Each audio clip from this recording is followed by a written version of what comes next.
Ya, baik adik-adik sekalian. Assalamualaikum warahmatullahi wabarakatuh. Waalaikumsalam warahmatullahi wabarakatuh.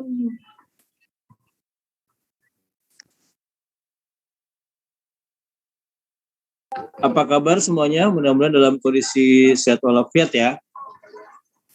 Ini saya lihat ada yang berbeda hari ini dari teman-teman sekalian. Pakai batik Pak kalau hari Rabu. Oh gitu. Oh iya. Saya soalnya selama ini ngajarnya biasa Senin, Selasa, Kamis. Rabu pakai batik ya. Oke. Sebelumnya saya mohon maaf kemarin ini ya kita nggak kuliah serta total error ya. Saya mau cek ini dulu nih yang apa tuh hostnya dulu. Kemarin tuh host. Saya baru enggak ternyata kita itu 2 SKS ya. Halo? Kita 2 SKS, betul bukan? Di GBPP-nya 3 SKS. Nah, kok beda ya? Apa namanya kemarin di kelas yang sebelah katanya 2 SKS ya, di silabusnya memang 3 SKS. Oke, ntar saya pastikan. Soalnya itu berkaitan dengan jadwalnya kan. Di kelas yang sebelah bilangnya 2 SKS.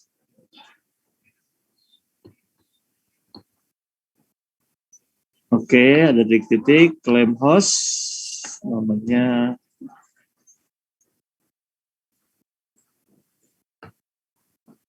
Waalaikumsalam.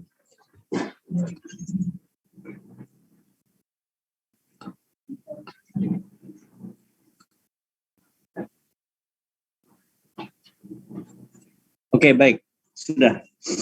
Ya, ini adalah pertemuan ketiga dan kali ini kita akan membahas terkait dengan proses survei ya. Proses survei dan kualitas data serta terkait dengan total error.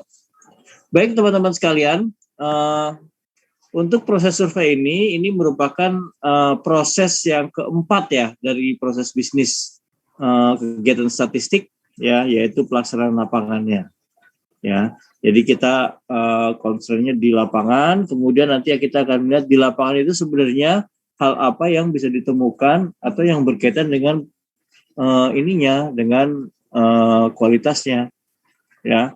Makanya judulnya proses survei dan kualitas data. Ya. Jadi diskusi kita ini sebenarnya materinya materi 3 dan 4 ya. Materi 3 dan 4. Jadi yang pertama tentang proses survei itu sendiri, kemudian kualitas data dan total ya. Total error dalam survei ya. Dekomposisi non sampling error dan komponen-komponennya ya, mungkin itu yang hari ini kita bahas. Untuk yang pertemuan 4 mungkin yang ketiga selanjutnya. Oke. Ya, baik teman-teman sekalian, ini pengenalan ya. Kalau survei ya tentu saja itu digunakan untuk menggambarkan ya, untuk mendapatkan informasi ya.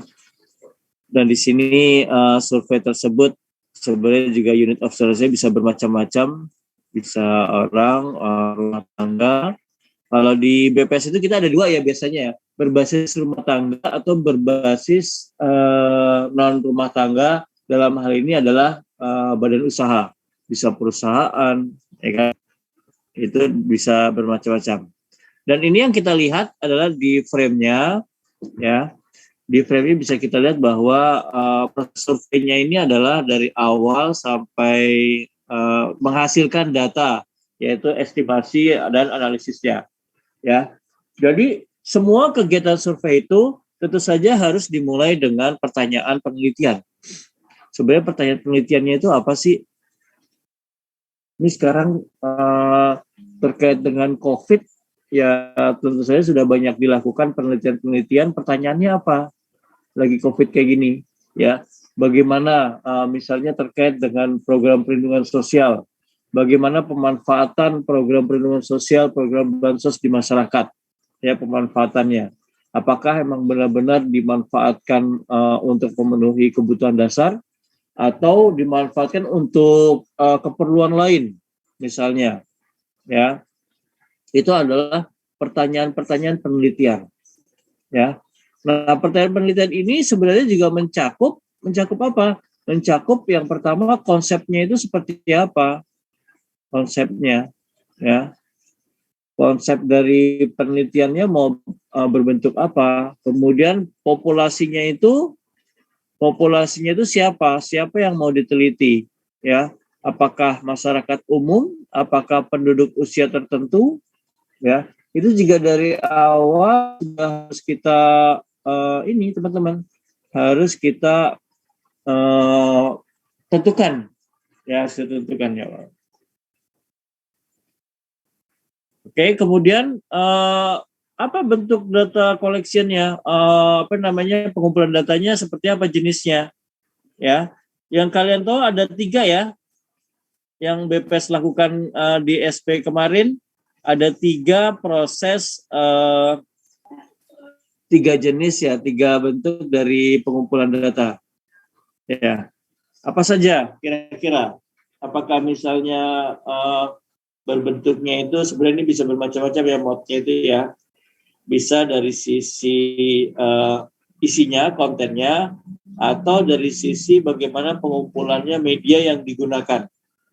Ya, kan kalian tahu ada yang namanya KEPI, ada yang namanya PEPI, ada yang namanya KEWI, gitu ya, ada yang namanya KEWI. Nah, yang dulu yang konvensional itu namanya PEPI, yaitu berbasis kertas atau berbasis kuesioner, ya, berbasis instrumen. Ya, kalau KEPI tentu saja berbasis ini ya, berbasis aplikasi dalam media, bisa seperti HP atau medianya itu adalah tablet atau lainnya, ya. Ada lagi KEWI, ya. Nah, ini semua tentu saja harus dipastikan, harus dicek bagaimana kuesionernya, bagaimana desain samplingnya, ya. Bagaimana kuesionernya, bagaimana desain samplingnya, ya. Selanjutnya adalah pengumpulan data dan pengolahan, ya, rencana pengumpulan data, rencana pengolahan, dan kegiatan lapangan yaitu pengumpulan data, pencacahan dan pengolahan, yang terakhir adalah analisis serta estimasi data. Ini adalah satu keseluruhan terkait dengan penelitian, yang mana semuanya ini memang harus kita cek kualitasnya seperti apa. Ya, oke. Yang pertama adalah menentukan tadi pertanyaan penelitiannya. Kemudian kita menentukan atau mendefinisikan target populasinya itu siapa, ya kan? Kemudian bagaimana menentukan metodenya, dan terakhir adalah pengembangan dari instrumennya atau kuesionernya. Nah, ini adalah hubungan antara pertanyaan penelitian dengan pertanyaan yang ada di kuesioner. Ya, ini harus kita inikan dulu teman-teman, karena semua pertanyaan penelitian tentu saja harus bisa tergambar di kuesioner yang kita siapkan. Ya, dalam hal ini misalnya pertanyaan, ya, ini juga saya sekarang lagi nggak stabil, makanya saya nggak ini ya. Oke, kita lanjutkan. Jadi kesesuaian antara pertanyaan penelitian dengan pertanyaan yang ada di survei, ya. Nah, kalau mengacu ke sini, ya kita lihat bahwa belum ada kesesuaian antara pertanyaan penelitian dengan pertanyaan yang ada di survei, ya. Kita lihat di sini bahwa pertanyaan penelitian untuk yang pertama itu mampu dijawab oleh pertanyaan survei, ya. Kemudian ada pertanyaan penelitian pertama itu dijawab oleh dua rincian dalam kuesioner, ya. Yang pertanyaan penelitian kedua juga dijawab dengan 2. Yang ketiga itu dijawab 1, yang keempat dijawab oleh 2 pertanyaan kuesioner. Namun yang pertanyaan kelima, pertanyaan penelitian kelima itu belum ada pertanyaan di kuesionernya. Sehingga di sini masih perlu ditambahkan pertanyaan yang bisa menentukan, yang bisa menggambarkan pertanyaan penelitian yang kelima. Ya, jadi kita buat ininya dulu nih, kesesuaian matrik kesesuaiannya. Ya. Nah, di lain sisi kita bisa cek bahwa ternyata ada beberapa pertanyaan, di sini 1 ya, ada 1 pertanyaan yang sebenarnya dia tidak menggambarkan atau tidak bisa menghasilkan output dari atau menjelaskan pertanyaan penelitian. Dalam hal ini adalah pertanyaan yang nomor 7. Ya, pertanyaan nomor 7 itu kita lihat dia nggak diperlukan. Sehingga pertanyaan 7 ini sebenarnya bisa kita drop, ya, bisa kita hilangkan. Karena pertanyaan ke-7 tidak bisa dimanfaatkan untuk menjawab pertanyaan penelitian. Nah, ini hal yang penting nih. Nanti kalau PKL kita buat seperti ini. Ya. Oke. Kemudian kita akan mendesain samplingnya. Mungkin kalau desain sampling ini ada bab tersendiri. Ya. Oke. Mohon maaf sebentar.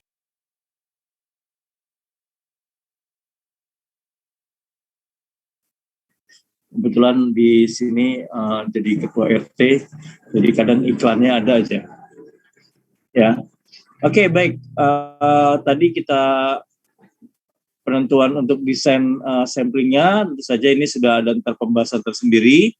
Kemudian bagaimana membangun untuk rencana pengumpulan data dan pengolahannya, ya, kemudian proses lapangan dan proses pengolahan, serta melakukan estimasi dan analisis data.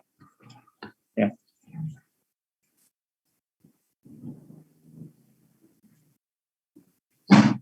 Ya, tentu saja ini adalah constraint dari yang kita lakukan di survei itu, bahwa akurasi itu hal yang penting. Ya, kalau akurasinya bagus, maka datanya akan berkualitas. Ya, kalau misalnya datanya banyak yang kesalahan, banyak error, maka ya tentu saja kualitasnya akan menjadi tidak bagus. Ya, jadi saya sudah sampaikan bahwa kualitas dari survei ini, kualitas data merupakan hal yang paling penting ya dari kegiatan statistik. Makanya error itu kan ini ya, teman-teman ya. Error itu benar-benar pembahasan yang sangat intens di statistik. Apa-apa tuh error, ya, mean square error, ya, sampling error. Karena kita bicaranya itu di bagaimana meminimalkan kesalahan. Karena kalau di statistik pasti ada kesalahan. Makanya errornya itu ini kita jadi bahan pembahasan. Benar-benar diperhatikan errornya. Ya. Oke, teman-teman, mungkin saya ada ini, selain ini kita lanjutkan dulu. Ini ada materi yang lain yang terkait dengan yang ada di BPS secara penerapan. Ini nanti kita lanjutkan untuk yang di materi PowerPoint itu. Ya, sebentar. Oke, ini. Ini saya sudah sampaikan belum? Yang ini? Belum, Pak. Belum. Oke. Jadi dalam survei itu error itu dibagi menjadi 2 bagian besar ya. Ada yang namanya sampling error, ada yang namanya non-sampling error. Ya. Kalau dia sampling error, tentu saja ini adalah sudah pembahasan yang tersendiri, yang sudah ada penghitungannya. Ini ya, kalian belajar MPC ya, MPC, metode penarikan contoh, ya. Bisa dihitung ininya, berapa sampling errornya, berapa RSE-nya, ya kan? Itu bisa dihitung. Nah, untuk yang hal yang kedua, yang paling penting juga, yang tidak kalah pentingnya adalah non-sampling error. Ya, non-sampling error. Nah, non-sampling error ini errornya kalau diturunkan ini terbagi menjadi dua. Yang pertama adalah error responden, kemudian error administratif. Ya, sebenarnya error responden ada juga kan error pewawancara ya petugas ya. Tapi petugasnya ini masuk dalam kategori error administratif. Ya. Untuk yang responden, ya responden itu dia apa saja kira-kira di responden itu kesalahan yang mungkin terjadi. Ya, yang pertama adalah error non-respon. Ya, jadi non-respon itu adalah oke.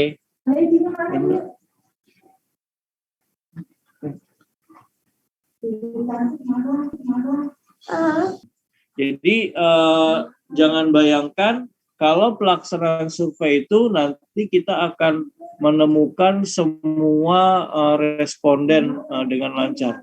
Jadi bisa jadi responden itu ada yang non-respon.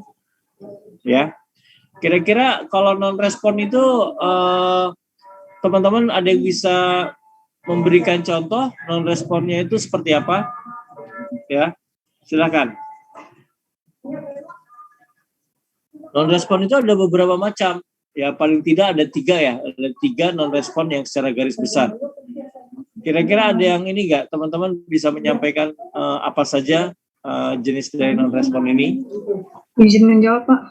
Ya, silahkan. Penyebabnya mungkin respondennya itu menolak, terus ada kuesionernya yang hilang, terus tidak bisa menjawab respondennya. Mungkin itu, Pak. Oke, yang lainnya?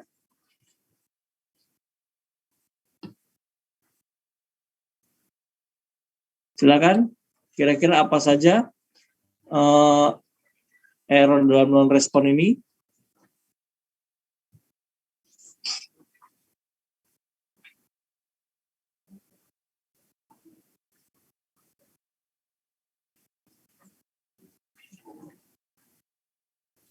Tadi disampaikan apa? Tadi diulangi.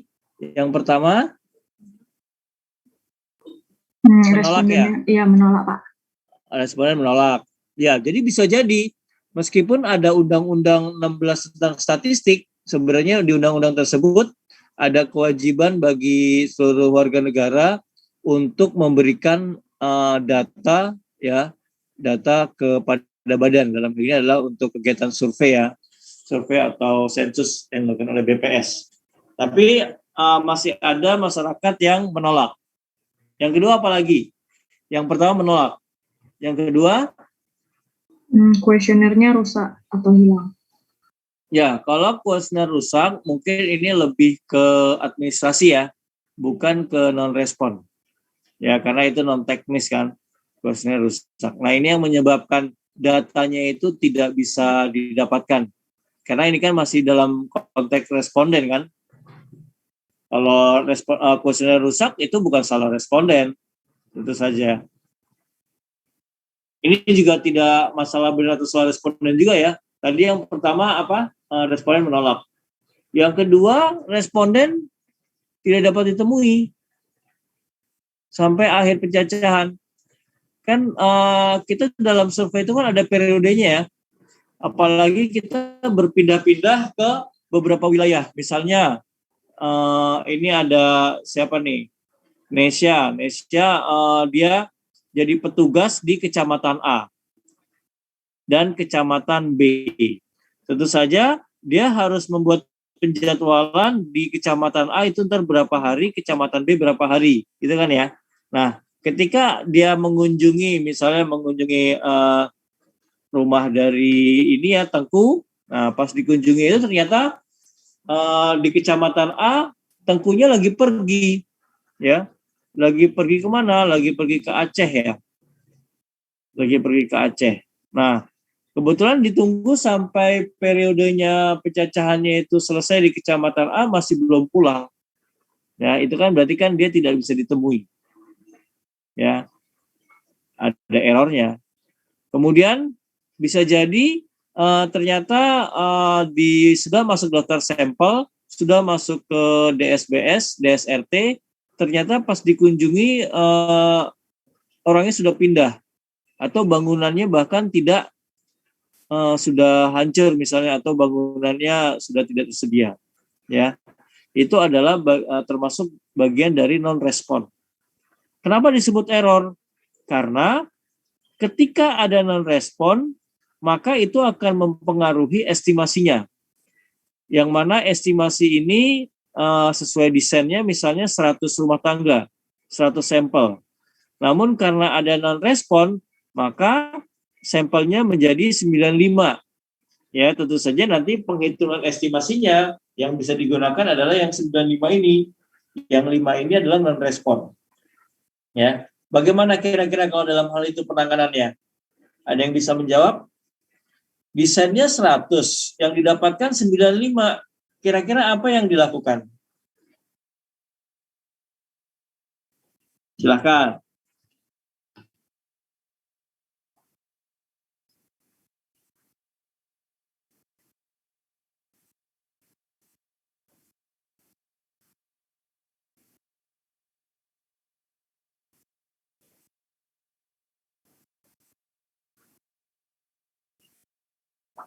Izin menjawab, Pak.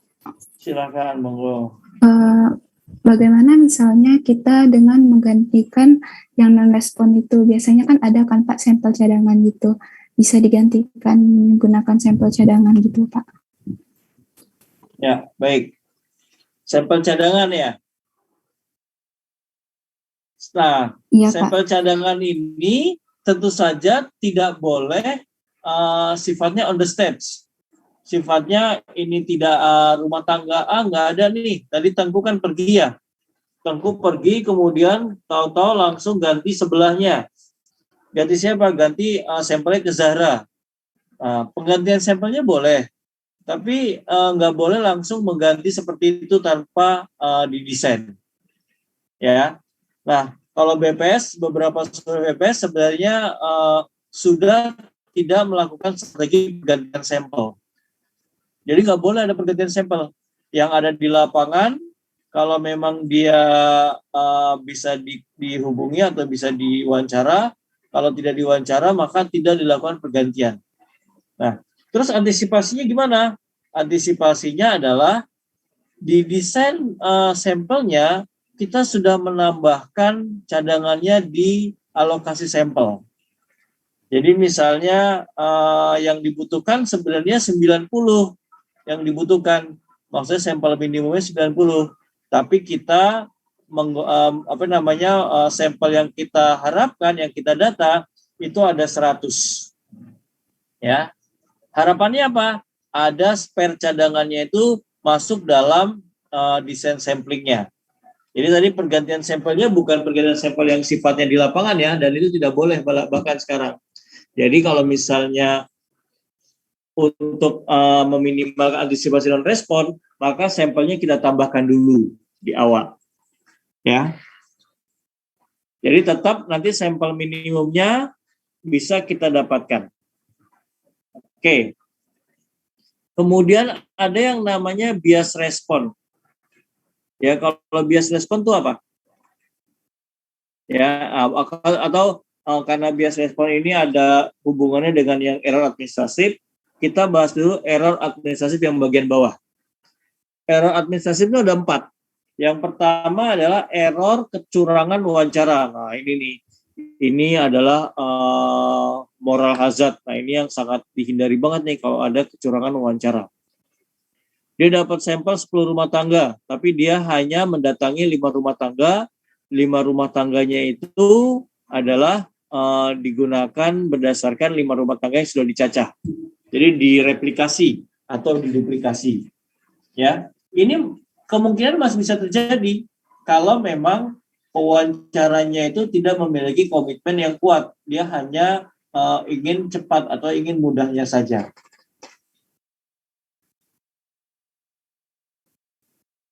Ya. Nah, ini sulit nih kalau seperti ini. Makanya kita di BPS biasanya di beberapa di semua wilayah BPS kabupaten kota itu mempunyai list ya. Ada list petugas. Kalau petugas itu ada organik, ada non organik, teman-teman. Ada yang tahu nggak bedanya apa? Petugas organik apa, non organik apa? Organik itu yang orang BPS langsung enggak. Non-organik itu yang semacam mitra. Ya. Ya, betul. Teman-teman sudah banyak tahu ya, seperti itu ya. Jadi, untuk yang mitra, tentu saja kita harus punya yang namanya list atau daftar ini ya, daftar mitra. Ya, daftar mitra. Dan manajemen daftar mitra itu sangat penting karena survei BPS banyak. Sehingga nanti teman-teman di kabupaten kota bisa dengan leluasa memilih mitra mana yang berkualitas, mana yang ibaratnya itu kita lihat sesuai dengan kebutuhannya. Harapannya semua mitra berkualitas, tapi bisa jadi ada kemungkinan kan grade-grade-nya ada yang lebih teliti, ada yang tidak. Ya. Oke. Kemudian error pewawancara. Apa nih error pewawancara? Ya. Sebenarnya error kecurangan sama error wawancara ini sebenarnya hampir sama ya, beda-beda tipis ya. Kalau error pewawancara ini mungkin lebih ke pewawancara itu tidak melakukan SOP yang seharusnya. Ya. Kalau tadi kan kecurangan, ya kecurangan dalam hal tadi misalnya dia tidak mencaca, ya error dalam wawancara, kecurangan, tidak menanyakan semua pertanyaan, ya. Kemudian ada error pemilihan responden. Nah, ini juga berbahaya. Ya. Jadi kekuatan di sampling itu adalah di pemilihan sampelnya. Jadi sampel yang sudah dipilih itu harusnya tidak boleh diganti-ganti. Ya, sesuai dengan keinginan. Oh, di sana kayaknya lokasinya jauh. Lokasinya jauh, jalannya susah. Nanti akan dicari aja responden yang wilayah terdekat, yang dekat-dekat saja. Nah, itu tentu saja ini hal yang sangat tidak boleh dilakukan. Karena sampel itu memang sudah bisa mewakili berbagai kategori, berbagai stratifikasi, baik terkait dengan kesejahteraan rumah tangganya, ya, maupun terkait dengan bagaimana sistematik, ya, secara sistematik interval dari kewilayahan. Kemudian error pemrosesan data. Nah, ini bisa jadi setelah di lapangan selesai, maka ada yang namanya data entry. Ya, data entry harusnya kodenya 2, dia mengisinya kodenya 3. Ya, itu adalah kesalahan dari data entry. Nah, kesalahan data entry dan bias yang ini adalah kita ketemu ke bias respon. Bias respon adalah kesalahan responden dalam menjawab pertanyaan. Tentu saja kedua hal ini adalah kedua error yang berkaitan dengan isian data. Ya, jadi isian data yang konsepnya berbeda dengan yang seharusnya, teman-teman. Ya. Nah, di sini ada dua hal. Yang pertama pemalsuan disengaja. Ya, yang kedua adalah salah interpretasi disengaja. Jadi kalau pemalsuan disengaja, ya ini respondennya itu dia kondisinya A tapi jawabnya B. Ini misalnya terkait dengan ditanya gaji, pendapatan. Ibu sumber penghasilan rumah tangganya dari mana saja, pendapatannya apa saja. Pendapatannya di markup, ditinggi-tinggikan, kayak gitu ya. Pemalsuan yang disengaja. Kondisinya harusnya dia A, tapi dia jawabnya bukan A, jawabnya B atau C. Nah, itu juga bisa bermacam-macam. Kemudian bisa jadi kalau misalnya errornya itu pemrosesan data, maka dia bisa salah interpretasi. Ya, salah interpretasi. Ya, kita mengiranya dia A, ternyata hasil entry-nya itu adalah B atau C. Ya. Nah, dua hal ini tentu saja akan menyebabkan bias untuk setuju, bias yang ekstrim ya, bias pewawancara, bias organisasi, bias yang diinginkan masyarakat. Jadi tentu saja nanti hasilnya akan tidak sesuai dengan yang sebenarnya atau yang diharapkan. Ya, ini adalah error dalam survei. Kita lebih konsennya itu adalah di non-sampling error-nya, karena untuk yang sampling error itu sudah bisa diidentifikasi errornya itu adanya di mana. Ya. Oke, teman-teman. Ini mungkin sudah ya kelihatannya ya. Ya, non-sampling error dan sampling error tentu saja ini bisa kita lihat hubungannya menggunakan grafik ini. Jadi kalau samplingnya makin besar, ya maka sampling errornya akan makin kecil. Tapi non-sampling error jadi makin besar, teman-teman. Sampling errornya makin besar. Karena apa? Karena petugasnya jadi banyak, respondennya jadi banyak. Ya kan? Petugasnya banyak, respondennya banyak. Tapi kalau samplingnya kecil, sampelnya kecil maksudnya ya, respondennya sedikit, maka sampling errornya besar. Tapi non-sampling errornya kecil. Ya, karena apa? Karena petugasnya dikit dan respondennya juga sedikit, sehingga makin meminimalkan kesalahan non-sampling error. Yang paling bagus gimana? Ya kita ambil yang tengah-tengahnya. Sebenarnya ini bukan persis di tengah-tengah. Jadi kalau misalnya teman-teman bicara saya ambil yang tengah-tengah aja, nah itu tidak sepenuhnya tepat. Ya, yang benar adalah yang optimum. Optimumnya di mana? Optimumnya itu ada di titik potong antara sampling error dan non-sampling error. Ya, kalian tahu BEP?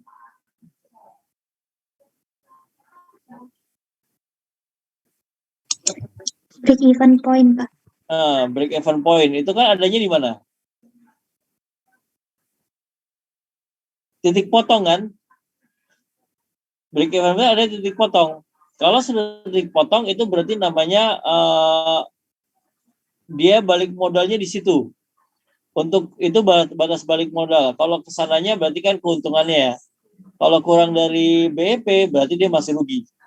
Ya kan? Oke. Nah, sekarang ini saya coba bahas terkait dengan tadi bisnis proses ya, sebenarnya sudah ada ya. Ini yang bisnis proses statistik ya.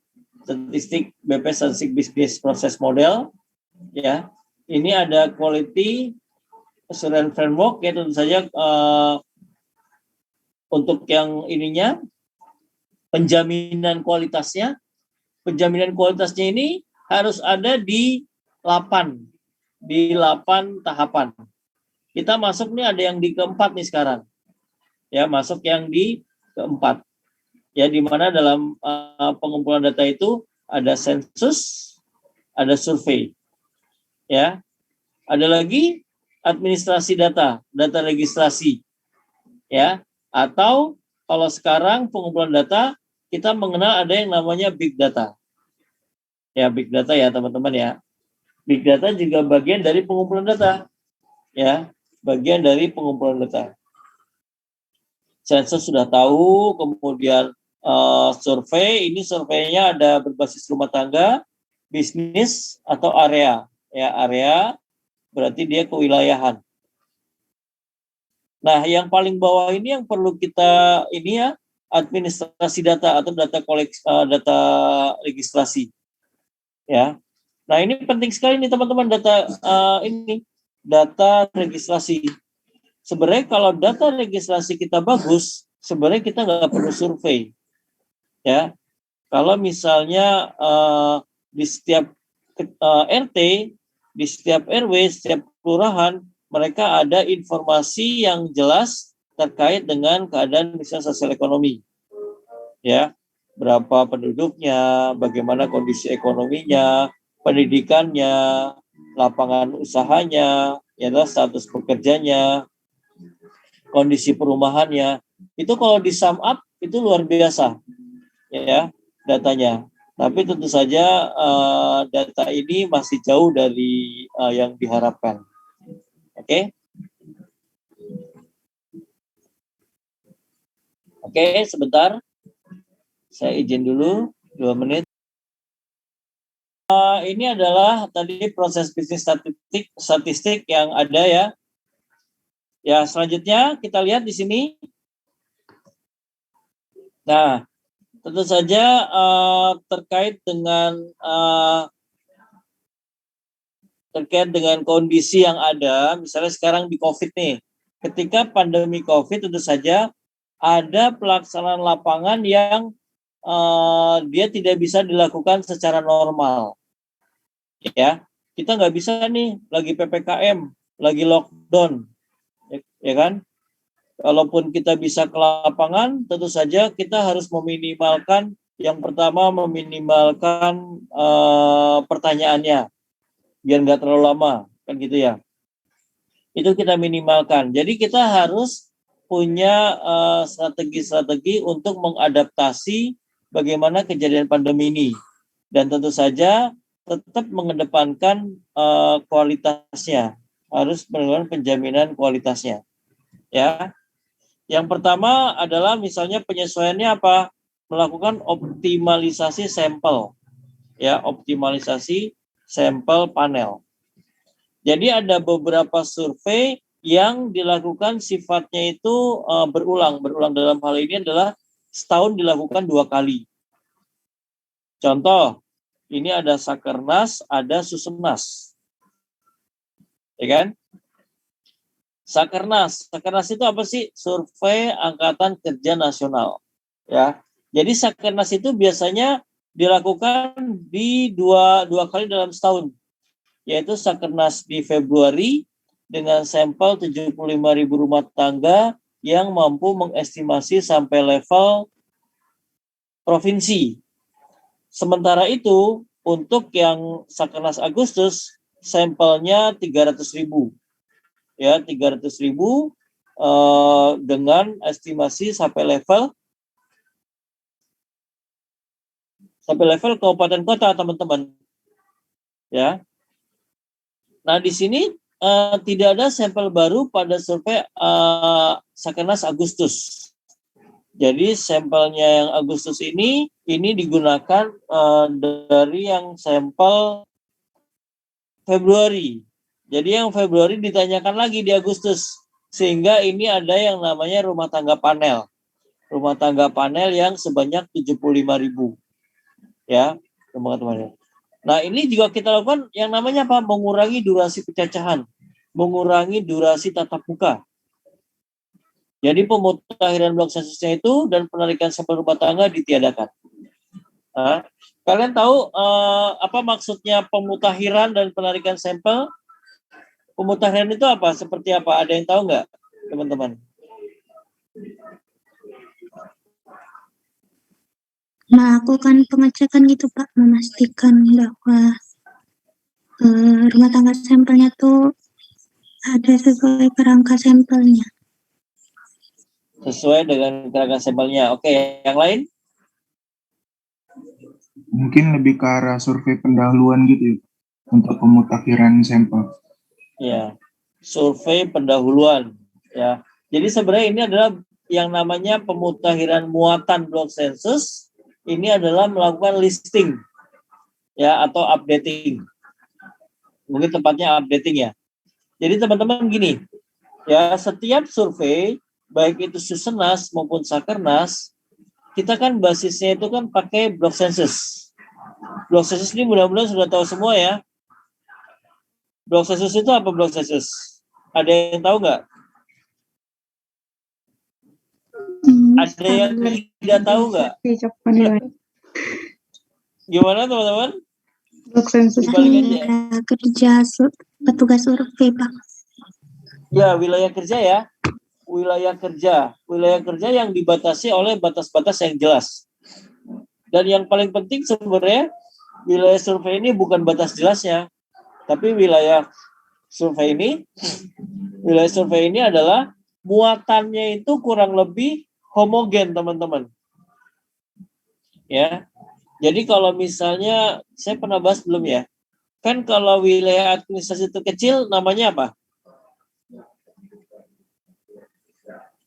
wilayah administrasi namanya apa? Rumah tangga, Pak. Rumah tangga. Namanya wilayah administrasi. Kalau rumah kan bukan wilayah administrasi. SLS, Pak. SLS, Satuan Lingkungan Setempat. Contohnya RT. SLS itu tidak hanya RT. SLS itu bisa RT.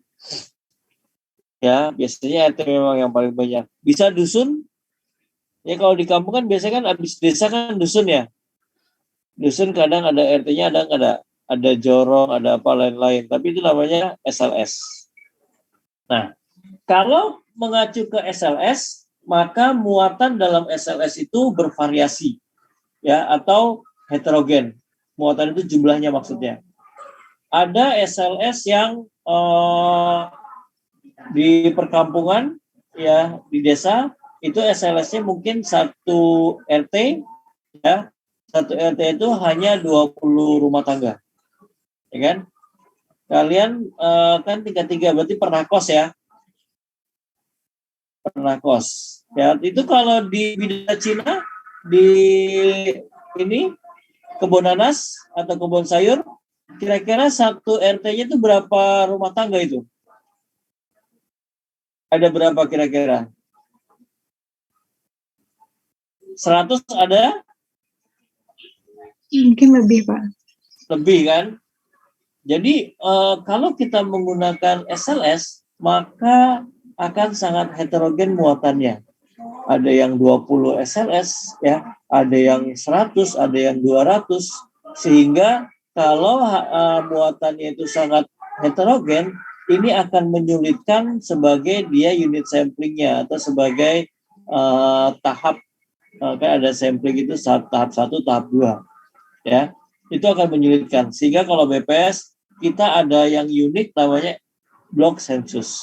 Jadi selain dibatasi oleh batas yang jelas, batas alam, maka muatan block sensus itu kurang lebih sama, ya. Ya, dulu sekitar 80 sampai 120 rumah tangga. Waktu SP diperluas, tapi diperluas tetap masih kisarannya sama. Ya, maka itu alasannya adalah block sensus. Nah, lanjut ke block sensus ini. Jadi teman-teman, di sensus itu kan kita ada nanti informasi rumah tangga dalam blok sensus ya. Blok sensus 1 rumah tangganya ada 90. Blok sensus 2 rumah tangganya ada 120. Blok sensus 3 rumah tangganya ada 100. Yang dipilih blok sensus ketiga nih, yang rumah tangganya ada 100 dari hasil sensus. Nah, surveinya itu kapan dilakukan?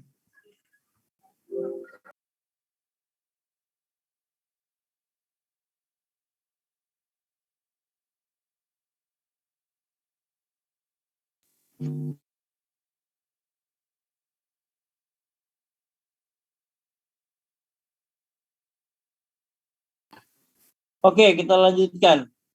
Ya. 100 rumah tangga hasil sensus itu kan tahun 2020. Misalnya Susenas Sakernas ini dilakukan 2022 tahun depan. Kira-kira di 2022 apakah bisa menjamin rumah tangga di blok sensus tersebut, rumah tangga blok sensus yang ketiga itu ada 100? Kira-kira ada jaminan nggak jumlahnya akan 100? Tidak, Pak. Nah, tentu saja karena tidak ada jaminan rumah tangganya itu akan sama seperti sensus, maka harus diupdate, harus dimutakhirkan. Jadi dimutakhirkan ini sebenarnya tidak ini yang menanyakan secara detail. Jadi lebih ke menanyakan keberadaan rumah tangga di blok sensus tersebut. Jadi kayak tadi, updatingnya kita muter. Dalam satu blok sensus tersebut ditanyakan, mungkin bisa keliling, bisa lewat Pak RT, ya. Ini rumah tangga A masih ada atau tidak, B masih ada atau tidak. Jadi kita bisa mendapatkan informasi bahwa kalau di tahun 2020 hasil sensus itu ada 100, tapi di tahun 2022 ini ada berapa? Misalnya, oh ternyata ada banyak yang pindah, ya, tinggal 90, ada yang meninggal, ada yang pindah, sehingga tinggal 90. Nah, 90 ini yang akan nanti kita gunakan sebagai all possible sample. Jadi sampel yang akan kita pilih itu dari 90 orang ini. Ya. Jadi ada dua tuh, yang pertama pemutahiran dan penarikan sampel. Nah, penarikan sampelnya gimana? Dari 90 orang yang keberadaannya diketahui di blok sensus, nanti dipilih sekitar, misalnya kalau susunan Sakernas dipilih 10 rumah tangga. Ya. Jadi 10 rumah tangga itu adalah penarikan sampel rumah tangga. Sehingga 10 sampel rumah tangga tersebut dipastikan adalah rumah tangga yang dia waktu updating dia ada, keberadaannya diketahui. Ya. Nah, itu. Untuk Sakernas tidak melakukan pemutahiran dan penarikan sampel rumah tangga. Karena apa? Karena dia panel. Jadi rumah tangga yang di Februari langsung dijadikan rumah tangga di Agustus. Ya. Bahkan di sini jawaban pertanyaan kuesioner dapat diisi dengan menyalin dari kuesioner Sakernas Februari dan Agustus 2020. Kemudian dikonfirmasi kembali saat responden dikonfirmasi ke responden saat wawancara. Ya. Oke, ini untuk yang Sakernas, teman-teman. Untuk yang Susenas, nah di sini nih, efisiensi dalam proses pengumpulan data. Ya. Oke. Kalau kondisi existing, kondisi awal, kondisi yang Susenas yang umumnya tahunan, itu Susenas juga ada dua ya. Ada dua, yaitu Susenas Maret dan Susenas September. Ya. Susenas Maret itu isinya Susenas Core dan konsumsi dan pendapatan atau KP. Kemudian kalau yang September, nah kalau September ini ada yang namanya modul, modulnya berbeda-beda. Tahun 2020 modulnya modul ketahanan sosial. Jadi ditanyakan modul dan konsumsi dan pendapatan rumah tangga. Jadi modul itu pengganti core. Tahun 2021 ada modul MSBP, modul sosial budaya dan pendidikan. Ya. Nah, ini variabelnya ada 1000 variabel, maksudnya rincian pertanyaannya. Banyak sekali ya. Rincian pertanyaan ada 1000 pertanyaan atau variabel. Yang mana nanti akan menghasilkan 18 indikator utama. Ini indikator utama ya, bukan indikator yang totalnya. Jadi kalau indikator utama itu adalah indikator yang sebagai agenda pembangunan RPJMN atau SDGs. Itu adalah indikator utama. Berapa lama? Biasanya kalau Susenas itu, karena kuesionernya ada 2, tebel-tebel, itu lebih dari 2 jam wawancara. Jadi bisa kebayang ya, proses wawancara lebih dari 2 jam, ini bisa sebagai boosting atau sebagai menimbulkan yang namanya apa? Non-sampling error. Ya, karena lebih dari 2 jam nih. Kemudian waktu wawancaranya itu 1 bulan. Ya.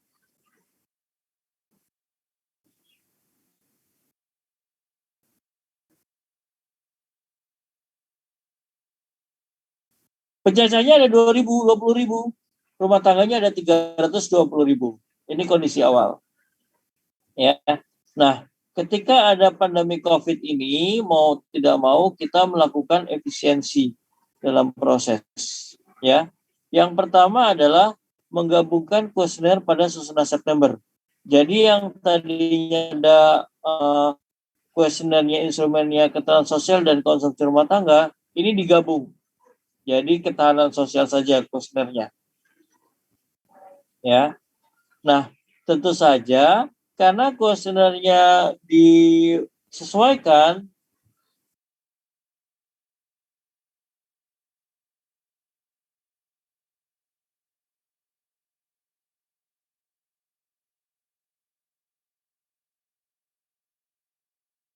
oke, kita lanjutkan. Jadi karena ada penggabungan kuesioner, jadi tidak semua pertanyaan yang ada di konsumsi dan ditanyakan ke responden. Sehingga mau tidak mau, untuk bisa memenuhi atau bisa mendapatkan informasi terkait dengan konsumsi dan pendapatan seperti yang kondisi awal, maka kita melakukan model statistik. Ya, kita lakukan model statistik berdasarkan yang dari bulan Maret. Ya, dan ini juga kita menggunakan panel juga nih. Kita menggunakan panel. Ya, rumah tangganya sama. Sehingga dengan pengurangan dengan pengurangan instrumen, sehingga kita bisa mengurangi durasi wawancara tatap muka. Ya, jadi yang ditanyakan jadi berkurang sehingga lamanya waktu itu bisa lebih cepat. Ya, indikatornya, variabelnya hanya ada sekitar 200 lebih pertanyaannya, rincian pertanyaan. Dan indikator utamanya itu masih sama-sama bisa menghasilkan 18. Dua ya.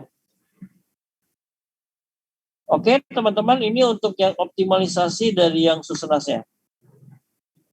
Kemudian pemanfaatan IT dalam moda pengumpulan data. Ya. Tadi ada KEPI, PEPI, dan KEWI. Ya.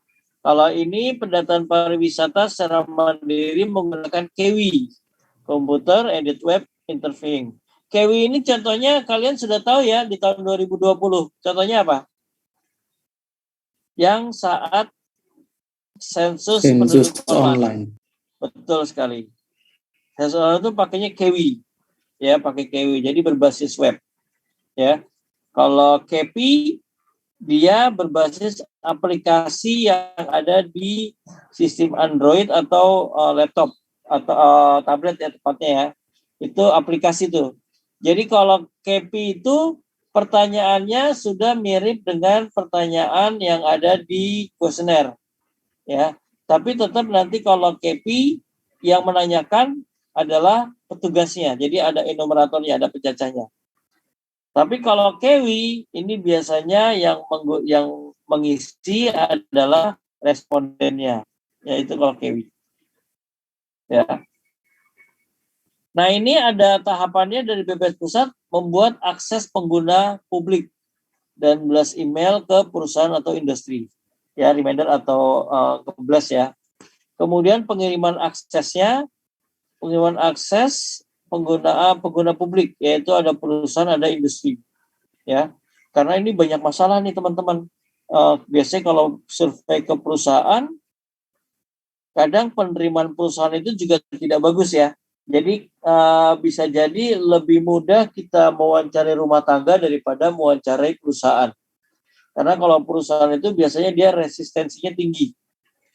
Kalau sudah ada surveyor, ada yang mau bertanya tentang sesuatu ke perusahaan, itu biasanya mereka sudah bayangannya mungkin arahnya mungkin ke pajak lah, ke yang lain-lain. Ya, apalagi yang ditanyakan biasanya terkait dengan jumlah pegawai, bagaimana outputnya, bagaimana pendapatannya, itu kadang ditanyakan seperti itu. Makanya agak sulit. Nah, dengan adanya KEWI, ini diharapkan karena dia secara mandiri, dia bisa mengisi sendiri tanpa khawatir kalau prosesnya itu dilakukan wawancara. Jadi nanti pengisiannya itu kan secara mandiri, sehingga BPS Kabupaten Kota itu tinggal melakukan yang namanya monitoring. Ya, apa saja yang sudah dilakukan? Ada 2, yaitu survei statistik jasa akomodasi bulanan. Ya, jadi informasi terkait dengan hotel dan kunjungan tamu VHTS ya, ini bisa dilakukan secara mandiri. Kalau dulu tuh tiap bulan tuh ada petugas BPS dia mengunjungi hotel, ya, mengunjungi hotel, menanyakan informasi kunjungan tamunya, ketersediaan kamarnya dan lain-lainnya. Oke. Kemudian survei industri pariwisata dan ekraf, ekonomi kreatif ya. Itu mengumpulkan informasi profil industri pariwisata dan ekonomi kreatif. Nah, ini kerjasama antara BPS dan Kemenparekraf. Ya. Itu 2 contoh. Ya. Implikasinya apa sih dalam proses bisnis? Ya, tadi kita kan arahnya pengennya ke ini ya. Pengennya ke akurasi. Ya. pengennya tetap ke akurasi. Nah, di sini respon rate-nya apa? Karena ada kemungkinan ada penolakan responden, ini harus kita antisipasi. Kemudian pengetahuan petugas lapangan. Jadi di sini kan ketika ada pandemi, kita tidak bisa melakukan bisnis proses yang secara konvensional.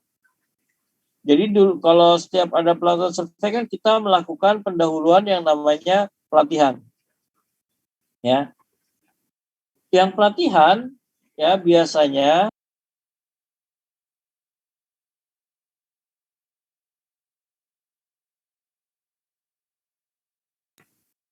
jadi dulu teman-teman kita ada pelatihan nih. Ini pelatihan sebenarnya juga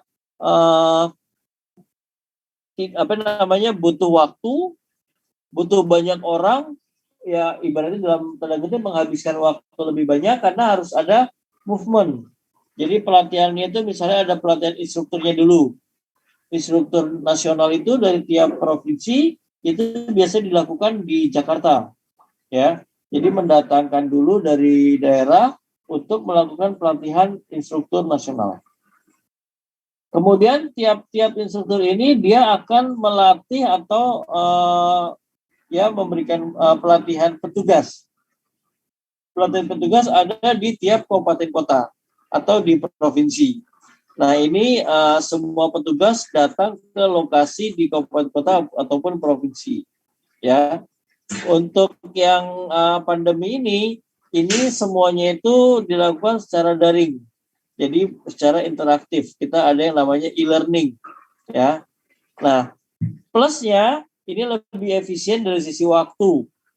Ya, dari sisi biaya apalagi.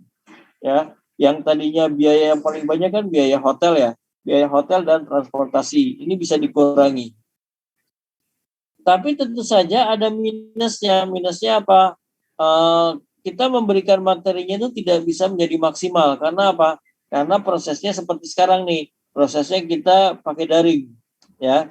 Sehingga kita tidak bisa memastikan apakah si petugas lapangan itu mengerti apa yang sudah disampaikan materinya.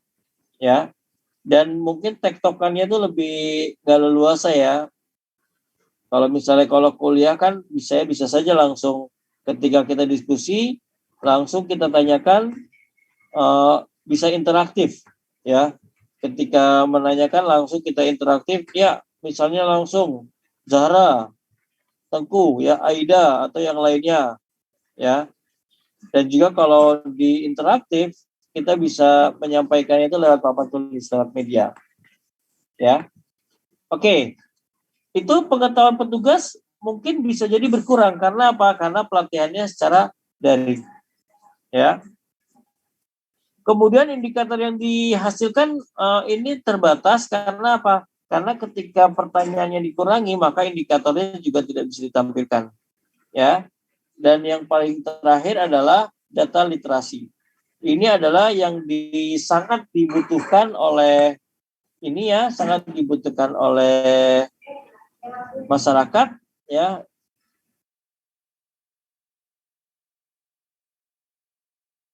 Data literasi sangat penting bagaimana pemahaman ya literasi terkait dengan pentingnya data. Nah, ini pengetahuan dari responden atau perusahaan ini sangat membantu atau sangat mempengaruhi bagaimana pengisian kuesioner. Ya kan? Ini kalau rumah tangganya dia paham, maka akan mudah dia mengisinya. Ini kalau pegawai di perusahaan tersebut paham akan pentingnya data, maka akan lebih berkualitas datanya. Tapi kalau misalnya tidak, maka dia akan asal isi saja.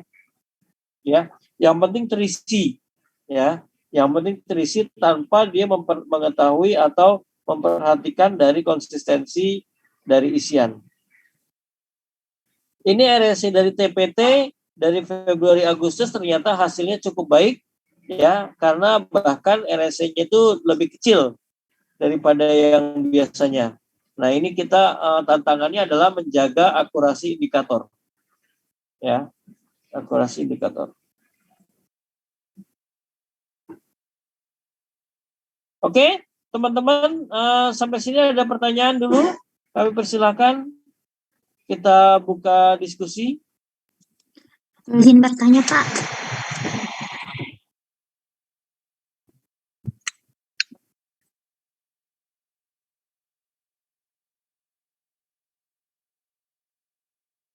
Silakan. Siapa? Aida ya? Silakan. Izin bertanya, Pak. Tadi terkait non-sampling error, yang itu, Pak, bias yang diinginkan masyarakat itu maksudnya gimana ya, Pak? Saya belum terlalu. Terima kasih, Pak.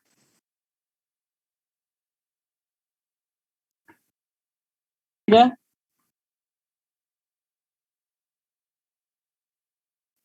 Boleh diulangi?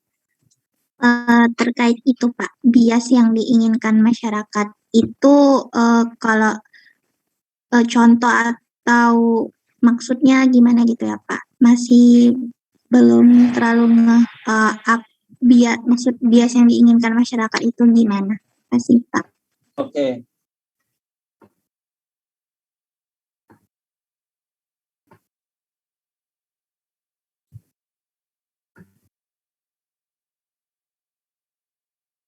Ini ya. Oke, yang di sini kan ya. Bias yang diinginkan masyarakat. Oke. Ini yang ada di paling kanan, ini bias. Bias itu kan ada deviasi antara yang seharusnya dengan yang terjadi, kan gitu ya. Yang seharusnya dengan yang terjadi. Nah, ini sebenarnya bias ini kan bias ini dipengaruhi oleh adanya pemalsuan disengaja atau salah interpretasi yang disengaja. Ya, artinya dari bias respon ini maupun bias dalam error respon atau error dalam pemrosesan data. Jadi bias yang dia inginkan masyarakat maksudnya apa? Maksudnya adalah data yang dihasilkan ini tidak sesuai dengan yang diharapkan. Namun yang tidak sesuai diharapkan itu karena apa? Karena akibat dari kesalahan yang tadi pemalsuan dari responden atau kesalahan entry. Ya, dari kesalahan entry. Ya kan? Ini terkait dengan COVID nih. Masyarakat mungkin harapannya, mungkin hipotesisnya adalah terkait dengan misalnya masalah ekonomi, ya kan? Ini hubungan yang COVID ya, masalah ekonomi. Itu masyarakat punya hipotesis atau punya perkiraan ini hasilnya seperti ini yang dirasakan di lapangan. Yang dirasakan di lapangan. Ya kan? Nah, ternyata hasilnya sangat bertolak belakang.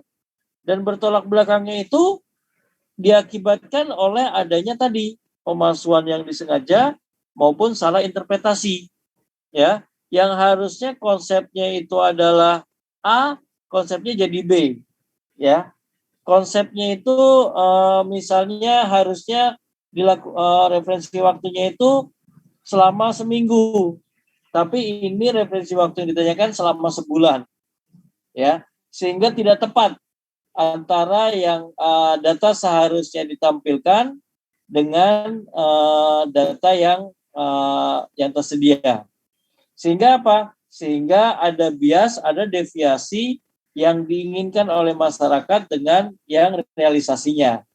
Sebenarnya ini arahnya semuanya adalah deviasi antara hasil yang seharusnya bisa ditampilkan dengan yang kondisi yang ada. Karena kondisi ada apa? Ada data yang dipalsukan, pemalsuan sengaja, atau salah entry. Ya. Contohnya seperti itu. Ya, contohnya seperti itu. Ya. Misalnya nih, ada pemilihan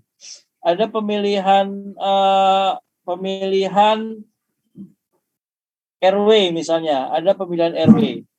Dari masyarakat yang paling banyak misalnya mendukungnya itu RW-nya A. Ya, mendukung RW-nya A. Ya, berarti masyarakat kan berarti sudah mengharapkan nanti yang terpilih adalah RW-nya A. Tapi ternyata dalam proses penghitungan suara atau proses ini pengumpulan suaranya itu ada suara-suara yang dipalsukan. Ya, ada suara-suara yang dipalsukan ya. Sehingga hasilnya itu bertolak belakang. Ternyata datanya itu menunjukkan B, tapi B-nya itu bukan dari data sebenarnya, yaitu data yang hasil dipalsukan. Sehingga itu adalah namanya bias. bias yang diinginkan masyarakat itu berbeda. Jadi bias ini deviasi ya, deviasi yang sesuai dengan realitanya. Sebenarnya lebih ke arah itu, ya lebih ke arah realitanya.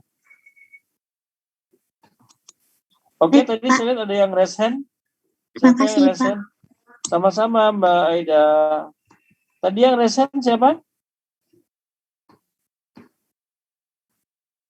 Pak, salah. Oke, lanjut. Ada yang bertanya lagi? Izin bertanya, Pak. Oke, silakan.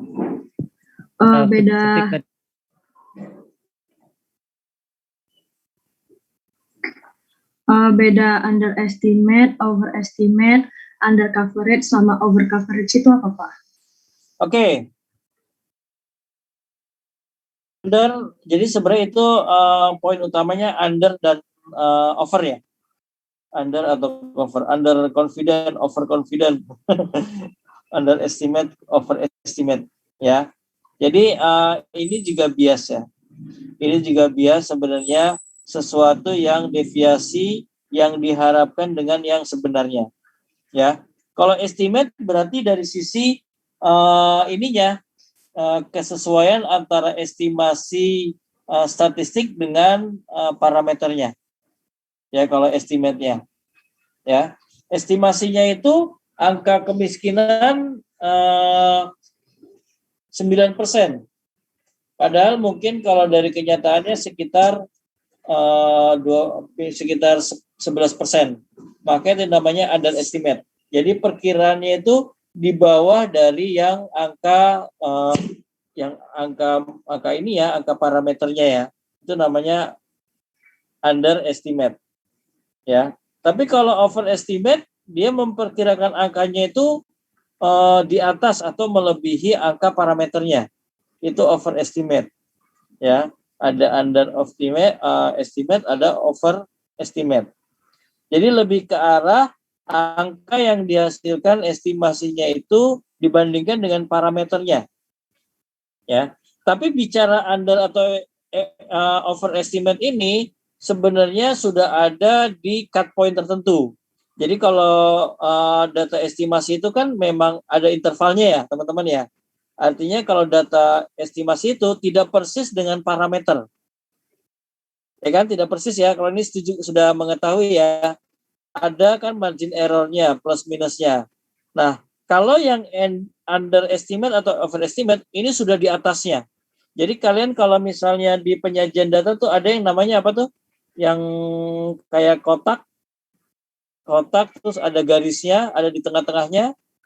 Box plot, Pak. Nah, box plot itu kan ada ini ya, ada nilai tengah, ada Q1, Q2 gitu ya. Ada outliernya. Nah, itu berarti kan ada nilai yang underestimate-nya, ada overestimate-nya.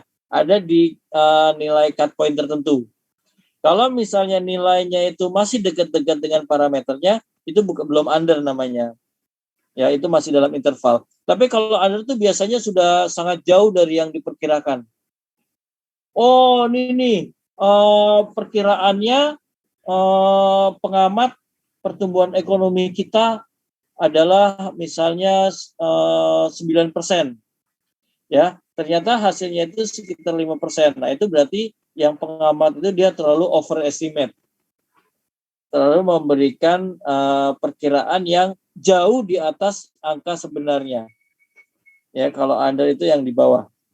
Yang kedua adalah under dan over coverage. Kalau coverage itu kita biasa mengacu ke cakupan.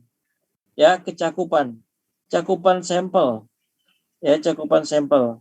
Kalau misalnya sampelnya itu kira-kira ada 1.000 rumah tangga, kalau misalnya sampelnya hanya sekitar 700 ya 800, maka itu under coverage. Coverage-nya itu di bawah ya. Coverage-nya di bawah ya. Nah, kadang-kadang ada sampel yang ternyata sampelnya itu melebihi coverage-nya ya, melebihi dari yang didesain. Ini biasanya kadang ada beberapa survei yang sampelnya itu bisa melebihi dari desain surveinya. Maka itu namanya over coverage. Jadi over coverage itu cakupan itu bisa sampel, bisa jumlah sampelnya, cakupannya, bisa kewilayahannya. Kalau kewilayahan itu bagian dari sampel ya. Oh, kita nih cakupan kita ada di wilayah ini. Ya, tapi tidak semuanya bisa tercacah. Maka itu under. Ya. Respon rate atau misalnya kalian ada suatu cakupan nih. Misalnya ada suatu kegiatan.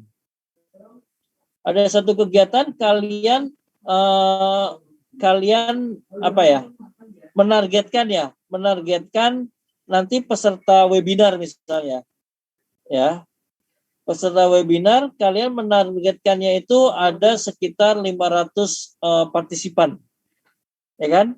Ternyata yang hadir itu sekitar berapa? Sekitar 100. Ya, berarti itu under kan ya. Tapi kalau misalnya ternyata yang datang itu bisa sekitar 700, 800, nah itu bisa over itu.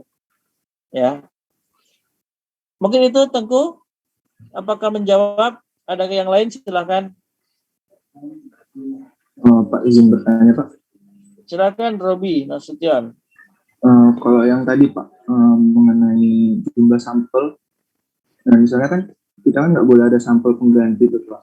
Nah juga jadi di jumlah sampel itu udah dilebihkan dahulu gitu agar tidak ada sampel pengganti lagi. Nah gimana yang ingin saya tanyakan itu Pak, gimana kalau misalnya walaupun sudah ditambahkan jumlah sampelnya tetapi masih under coverage gitu Pak? Oke. Ya. Kita memang yang bisa kita upayakan kita ada sampel cadangannya, ya sampel cadangan. Ya sampel cadangan itu digunakan untuk bisa memastikan bahwa cakupan dari sampel kita itu sudah sesuai dengan desain samplingnya. Ya, tapi kalau sudah ada dilakukan cadangan sampelnya, ternyata masih banyak yang non respon. Nah ini sebenarnya bagian dari kita mitigasi sebenarnya permasalahannya itu karena apa? Apakah permasalahannya itu sesuatu yang tidak bisa kita hindari, misalnya ada bencana alam atau yang lainnya, atau sesuatu yang sebenarnya bisa kita sebenarnya bisa kita upayakan, ya. Tapi kalau memang benar-benar sama sekali kita tidak bisa mendapatkan sampel rumah tangganya itu secara maksimal atau under coverage tadi, maka bisa jadi nanti hasilnya tidak bisa kita tampilkan dalam level tertentu. Nah ini kasusnya ada beberapa tahun yang lalu, misalnya Susenas di Papua, ya Susenas di Papua ini ada beberapa wilayah itu tidak bisa dikunjungi, tidak bisa didata. Yang harusnya sampelnya 400 rumah tangga, mungkin dia hanya sekitar berapa? Sekitar kalau 400 sekitar 200 lebih ya. Sehingga respon rate-nya itu mungkin sekitar 60 sampai 70%. Misalnya seperti itu ya, Robi ya. Nah, kita di BPS biasanya ada ketentuan bahwa kalau yang datanya bisa dikeluarkan, maka adalah data yang respon rate-nya itu di atas 80%. Itu yang kecukupan sampel minimumnya. Nah, dalam hal ini berarti bisa jadi nanti angka dari kabupatennya nggak keluar tuh, nanti angka estimasinya. Angka kabupatennya nggak keluar, tidak bisa ditampilkan. Misalnya ada kabupaten Yahukimo. Yahukimo itu kabupatennya di pegunungan, ternyata respon rate-nya kecil hanya 70%. Karena tidak mencapai batas minimal 80%, maka nanti angka dari Yahukimo tidak bisa dikeluarkan dalam diseminasinya. Namun isian data dari Yahukimo tetap bisa digunakan untuk level estimasi provinsi. Kan ada level estimasi kabupaten, ada provinsi. Jadi kalau di data level provinsi, data yang Yahukimo bisa masuk di penghitungan provinsi. Tapi kalau yang kabupatennya itu tidak bisa, ya. Jadi itu mungkin implikasinya seperti itu. Kalau memang kejadiannya sudah tidak bisa atau sudah ditemukan under coverage. Jadi lebih ke apakah itu dilakukan mitigasinya di lapangan atau sudah selesai. Kalau di lapangan tentu saja diupayakan bisa mencapai batas minimumnya ya. Tapi kalau emang sudah kejadian, maka nanti dia tidak bisa ditampilkan hasilnya. Demikian Robi. Baik, terima kasih Pak. Silakan, ada lagi yang lain?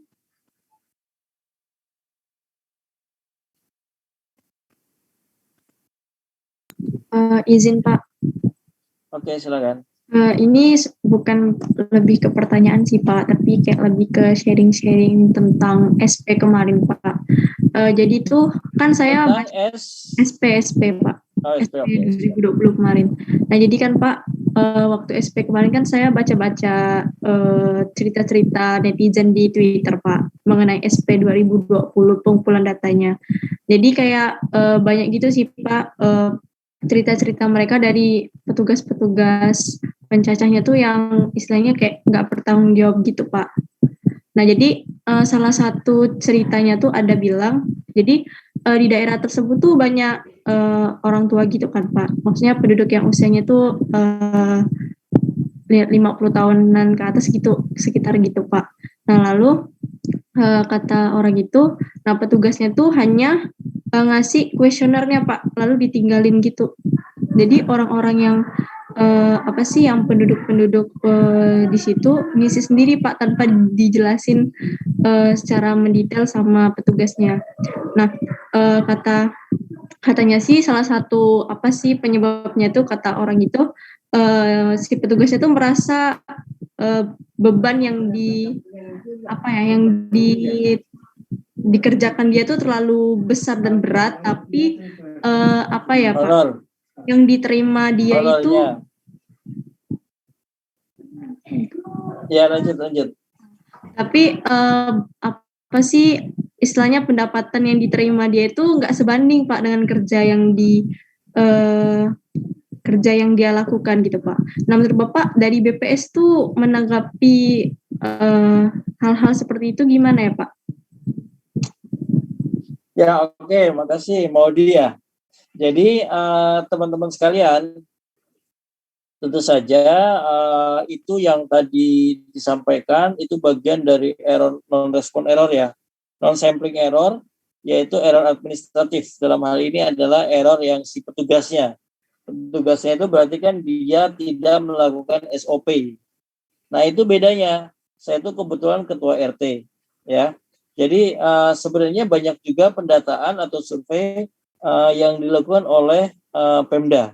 Dalam hal ini dari kelurahan. Misalnya pendataan keluarga atau pendataan misalnya dasawisma, pendataan misalnya ibu anak. Nah, itu ada beberapa pendataan-pendataan tapi sifatnya itu yang melakukan petugas dasawisma, petugas yang ada di RT. Jadi mereka itu tidak didahului, tidak dibekali oleh pelatihan dulu, seperti halnya BPS kan kita ada SOP-nya ya. Ada pelatihan, kemudian pelatihannya itu nanti dijelaskan konsep definisinya, setelah itu petugas akan mewawancarai atau melakukan wawancara secara tatap muka. Kan SOP-nya gitu ya.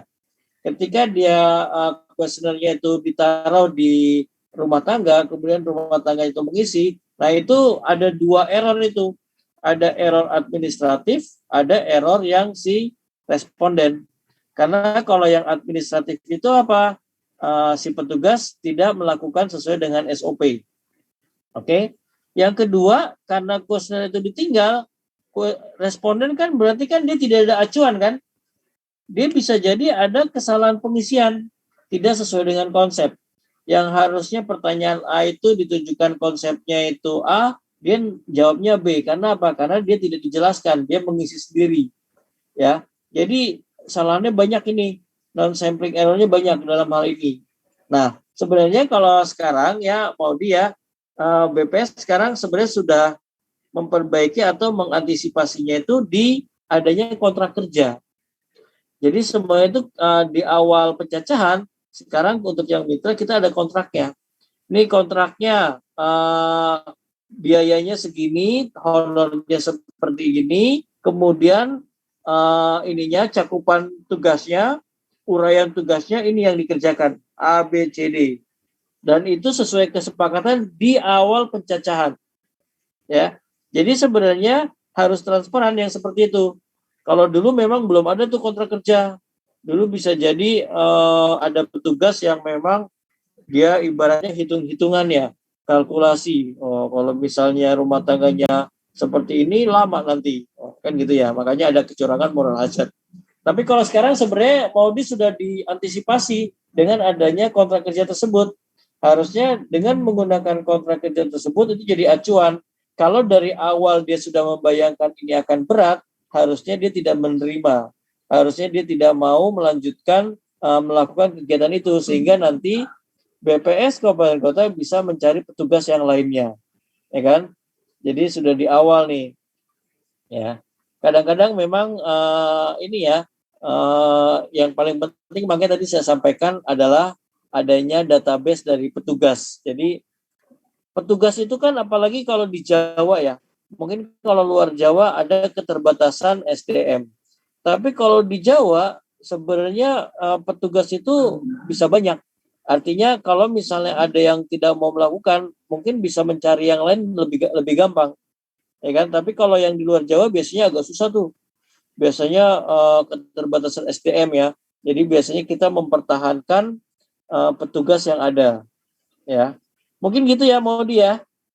Jadi yang dilakukan yaitu penekanan di kontrak kerjanya. Pak, kalau misalnya kontrak kerja itu apa sih kayak dari BPS sama petugas pencacahnya tuh kayak ada misalnya ketentuan kalau melanggar kontrak tuh apa sih kayak denda atau gimana tuh ada nggak Pak dari BPS, atau misalnya kalau ketahuan tuh ya udah biarin aja gitu Pak? Jadi gini ya, kalau kontrak kerja itu kan ada yang namanya ketentuan hitam di atas putih, gitu ya. Ketentuan hitam dan ini juga kontrak kerja itu biasanya kalau di BPS juga kita merancangnya itu kita konsultasikan dengan tim bagian hukum, ya. Sebenarnya yang dalam kontrak kerja tersebut itu sebenarnya bisa berimplikasi ke hukum, ya. Tapi biasanya kan kalau BPS kita masih ada unsur misalnya kekeluargaannya, ada unsur tidak begitu saklek atau tidak begitu ketat ya. Itu sebenarnya juga disesuaikan dengan bagaimana level dari pelanggaran dalam kontrak kerja tersebut. Kalau misalnya pelanggarannya itu, ini kan lebih ke kebijakan nih Modi nih. Tapi kalau mau saklek bisa diteruskan ke ranah hukum, bisa dilakukan denda. Biasanya kalau denda atau apapun itu dituliskan di kontrak kerjanya. Di mana-mana itu kontrak kerja, surat perjanjian itu cakupannya pekerjaannya ada, pihak yang mengerjakan siapa ada dituliskan, dan implikasinya kalau terjadi keterlambatan, terjadi tidak sesuai dengan perjanjian, itu biasanya ada ketentuannya dendanya. Ya, apakah dibayarkan misalnya nggak semuanya atau apa, itu biasanya ada Modi. Ya, nah terlepas dari itu, nah biasanya di daerah itu juga secara kekeluargaan itu dilihat ininya level atau kadar dari kesalahannya. Kalau masih bisa ditoleransi, biasanya nggak masalah, ya. Tapi kalau misalnya sudah di luar batas, maka bisa jadi itu nanti ada denda atau implikasi yang sesuai dengan kontrak kerja tersebut. Dimungkinkan, Modi, sangat dimungkinkan. Gitu, Modi, ada lagi yang lain?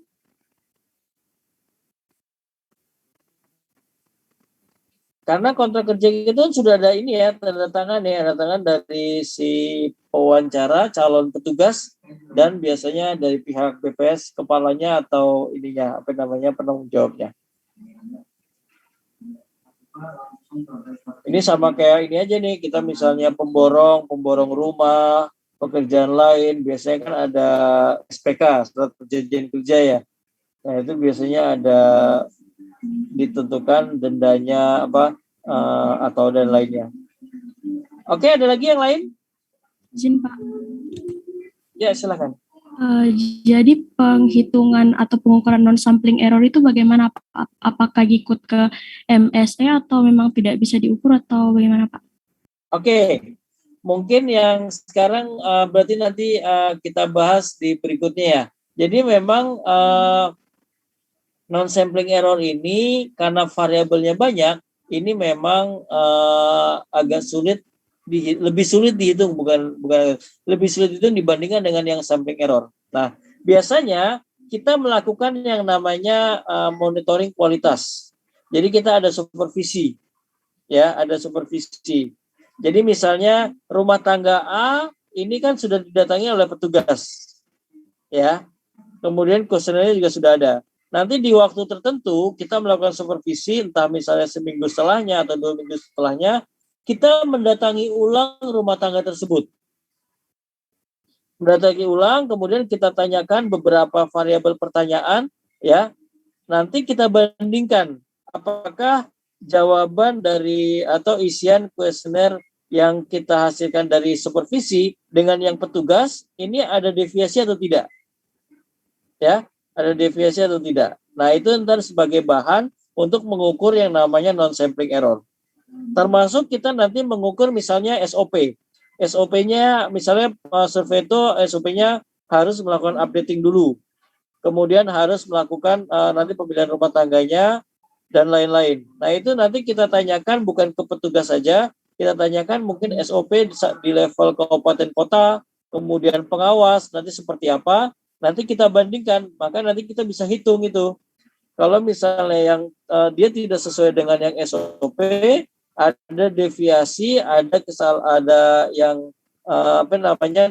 ada deviasi, ada pelanggaran ketentuan, maka itu nanti kita masukkan ke dalam unsur non-sampling error-nya. Gitu ya, lama ya. Ya, Pak. Tapi tentu saja kalau seperti itu kita pakai asumsi ya, nanti kita bisa ada 2 hal temuan non-sampling error itu. Kalau dalam periode pencacahan itu nanti bisa dilakukan perbaikan, kan gitu ya. Kan supervisi itu terbanyak, ada supervisi di lapangan, nanti kita juga ada pengecekan non-sampling error nih, pengecekan entry misalnya.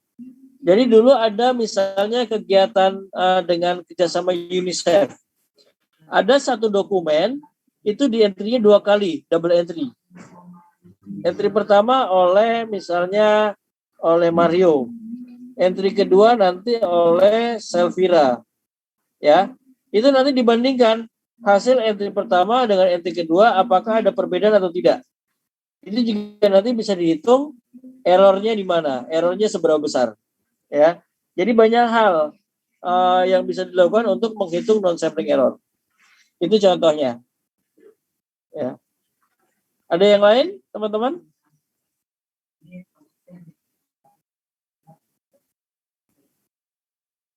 Oke, kalau nggak ada, mungkin kita akhiri ya pertemuan kita hari ini ya. Ya, jadi itu adalah terkait dengan lapangan dan terkait dengan error, ya teman-teman. Ya, nanti responsinya silakan kalian buat resume. Mungkin saya belum siapkan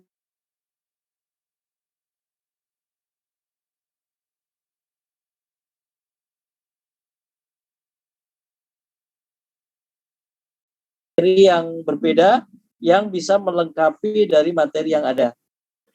Oke teman-teman, nanti kalau silakan, mungkin tiap pertemuan saya akan buka sesi tanya jawab yang berkaitan dengan materi ataupun yang tidak tapi kaitannya dengan statistik, dipersilahkan ya. Tetap sehat selalu teman-teman, jaga kesehatan ya, tetap sehat, jaga kesehatan ya.